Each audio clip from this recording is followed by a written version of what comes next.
Et c'est le moment de retrouver Radi Diallo pour la chronique Afri Radi.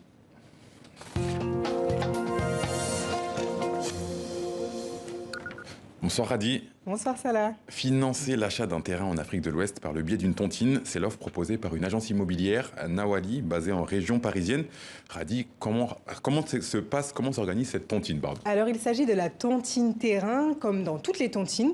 Il s'agit de constituer un groupe de personnes qui cotisent de l'argent, sauf que la différence avec la tontine immobilière, c'est que c'est l'agence donc qui gère toutes les transactions. Et regardez ce schéma. Dans toutes les tontines terrain, il y a 20 personnes qui cotisent 250 € par mois pendant 20 mois. Et au final, elles repartent toutes donc avec le capital de 5 000 €, un capital qui pourra ensuite être investi pour acheter un terrain ou alors pour constituer un apport pour l'acquisition d'un bien immobilier qui sera donc vendu par l'agence. Et qui est derrière ce projet, cette initiative? Eh bien, elle s'appelle Aïta Magassa. C'est une franco-entrepreneuse, une franco-mauritanienne, entrepreneuse qui avoue avoir mis en place cette tontine pour permettre à la diaspora de trouver une alternative aux prêts bancaires. On l'écoute.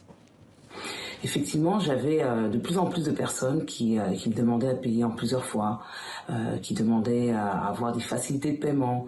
La première chose à laquelle j'ai pensé, ça a été de pouvoir leur proposer une solution sans intérêt. Donc c'était important pour moi de proposer une solution où il n'y ait pas d'intérêt, où en fait il y a uniquement la commission de la société qui est incluse. Et donc là, j'ai réfléchi à cette mise en place, j'ai réfléchi vraiment à la structuration de ce projet et j'ai mis en place les tontines terrain pour pouvoir investir, faciliter en tout cas l'investissement immobilier pour l'achat d'un terrain.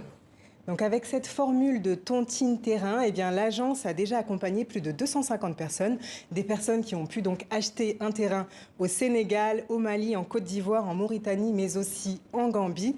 Et prochaine étape donc pour le groupe Nawali, c'est d'étendre l'offre sur tout le continent.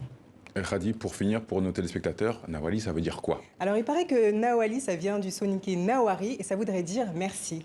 Eh bien, Nawari, Radi Diallo pour cette chronique, on vous retrouve demain. Avec plaisir. Et c'est la fin de ce journal. Un grand merci aux équipes techniques et de rédaction. Belle soirée sur TV5 Monde. À bientôt.